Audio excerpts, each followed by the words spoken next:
Всем добрый вечер. Charchab qolmadinglarmi? Tuzumsizlar. Uyga kelib uborkalarimni qilib, endi bo'shadim to'g'risi qizlar. O'tgan kuni alhadayani qo'yganimda, voy alhadaya hali ham bormi deb yoshibdi 4-5 ta qiz. Alhadayani oldin qizlar to'g'ri call centerlardan zakaz qilardik, lekin hozirgi kunda alhadaya qonuniy ravishda O'zbekistonga kirib kelib, ofislarini ochib, siteboy marketing, halol siteboy marketing bo'lib, faoliyatini yurityapti. Qaranglar nimalar oldim. Undan ham qiziq.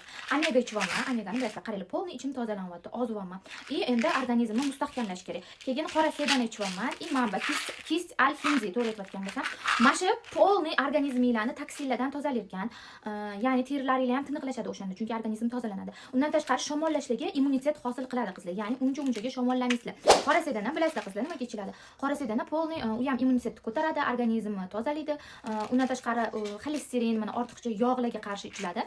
Omega polniy zreniyaga, suyaklarga, tomirlarga zo'r foyda beradi. Men uchalasini shunaqa qilib oldim.